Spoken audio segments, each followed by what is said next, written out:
Келесі отнаға бізді милли тұрмышта 2 зор вақиға күте. 24-те бүтін дүния татар хатын қызлары жиыны ашыла, 26 апрель туған тіл күні. Ел сайын шушы вақытта Ғабдулла Тукай исеміндегі дәулет премиясы алушыларына иғлан етелер. Бұйыл Тукай премиясы булдырылғанға 65 ел. Тукай музей қызметкерлері сонаған. Шушы вақыт ішінде дәулет бүлегі 244 шәхіс һәм бір ансамбльге тапшырылған. Бұйыл аңа 13 кіші һәм ижад коллективі тәқдим етілген. Біздің нәрсе жәліп етті. Бұйыл премияға шоқтай ұлы яштегі составдағы вақыла. Мына мұнда бұйылғы номинантларының еші көрсетілген. Көресіз көбісі аларының 70-тен ұзған. Ғымымен қорасақ, лауреатларының көпшілігі 50-нің тігі яғында. Бізді ешлер Тукай премиясына лайық түгілмі, әлі енді белгілі бір ешке жеткешкіне оларға мүмкін деген стереотип ешеймі. Елгеше көріп шул хақта.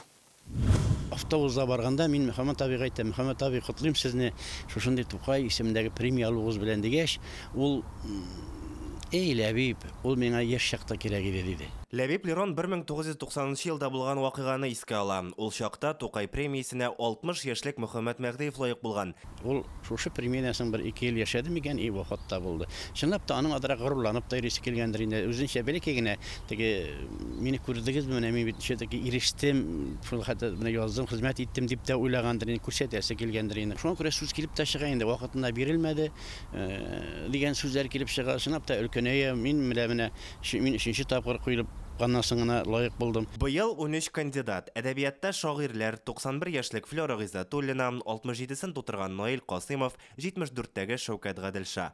Музыка сәнғат өлкәсін алайық, сәнғат фәннәр докторы Земфира Сайдашеваға 84, Геннадий Макаровқа 70.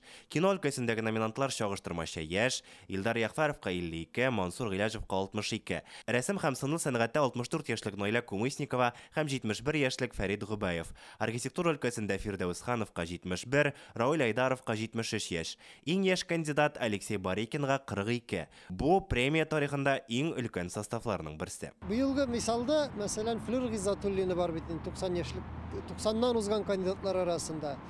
Бұл искерме түгел 90 яшьлік кандидатлар мұңаршыда, мәселен, Парис Салихжан, Владимир Попов деген каллиграф алған еді, шулай өк 90 яшінде. Яғни, көрінгенше, бары бір негізде ким дегенде 2-3 тапқыр Тукай ғымырын яшарға керек Тукай премиясын алу үшін. Премияның конкрет өзінің іштәлігі бар. Нәрсе үшін берілі ол? Татар халқының мәдениетіне, тарихына, әдәбиятына кірткен үліш үшін. Еш кіші кірткен мүліш. Әгерде еш кіші кірткен екен үліш, аңа беріге керек премияны. Ләкин мақсус міне шулай яшына қарап қына, әгзәлі яшыларға берік, үлкенлерге бермек. Әйдәгзәлі үлкенлерге берік, яшыларға бермек деп қына қара, ол менімше ясалма қараш. Алай қарарға тиіш түгіл біз. Мында критерий бар тек бір гіне болырға мүмкін, һәм болырға тиішті сыйфат. Татар мәдәниетінде лайықлы урын алырлық ижади эш башқару үшін белгілі бір яшқа жетерге керекме? Шулық вақытта қойбіраулерінің күзетулері бойынша премияны бізде ешірақ еш шағында язған әсерлері үшін алалар. Бик яшлей yazılgan hem kabatlap çıkarılgan icad örnekleri bilen ol nişiktir büyük dürüstet tügül şekillik. Bu şahsi fikir, şunsa haq, her нәрсе вақытында болса хайырлы. 65 ел берілу дәуірінде премияға 50-ден, яғни ғұмырның яртысын узған ижад тәхілләре ие була. Орташа қарағанда ол ең вақытлы бүләк. Илхамланып эшләргә көч дәрман да, синең өчен сөйінергә якын туганнарың, укучың да бар. Тукай премиясын ғұмыр бойы ижад итеп тә, менә алам дигәндә өлгермәүчеләр дә бар. Композитор Шамил Тимербулатов очрагы шундыйлардан. В 2013 году, конечно, это очень такой год для нас непростой, потому что папа получил премию, но так ее не получил на руки. Он ушел из жизни.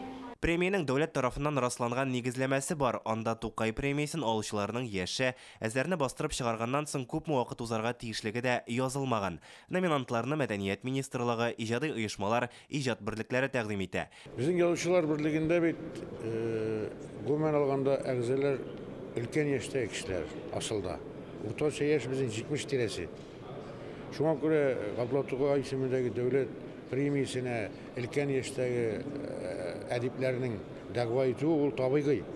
Мәдәният министрлыгында әйтүләренчә, берләшмәләр кемне тәкъдим итә, комиссия шулар арасыннан сайлый. Аның составында 13 кеше.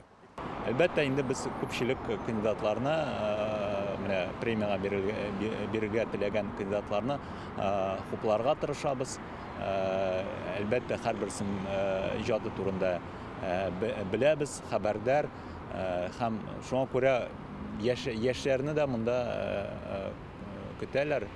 Бары тик үзенең лайыклы булуын гына исбат итәргә кирәктер. Димәк, яшь чакта Тукай премиясе алу өчен дөньяны шаулаткан әсәр язу шарт. Әле көнәйгәч аны күп еллык иҗади эшчәнлек өчен бирәләр булып чыга. Әлбәттә инде карасак, теге урта яшен әлбәттә ул ничектер күбрәк олы яше килеп чыга. Әмма яшьләр дә тарихта булган, күптән түгел генә булганнары да бар. Һәм Мурат 31 яшендә мәсәлән. Әгәр дә без стимул турында уйлыйбыз икән, әйдәгез башка премиялар уйлап чыгарыйк. Әйдәгез башка ниндидер мөмкинлекләр табыйк, яшьләргә стимул булсын өчен. Грантлар бар. Мәсәлән, яшьләр өчен Муса Җәлил исемендәге премия бар, республика премиясе. Һәм без бит даими рәвештә конкурслар үткәреп торабыз. Быелгы номинантлардан Наил Касыймовның Су буенда учак яна җырыгына ни тора. Су буенда учак яна. Архитектор Фирдәүс Ханов Түбән Камада Җәмигъ мәчете проекты авторы, Флора Гыйззатуллина 60 елдан артык иҗатта. Бу исемлекне барысы буенча да дәвам итеп булыр иде. Быелгы кандидатлар яшь ягыннан да саллы, эш ягыннан да әле берничә буын яшьләргә үрнәк булырлык. Илгиз Шакуров, Фәйрүзә Мәҗитова, Вадим Илларионов, Адымнар.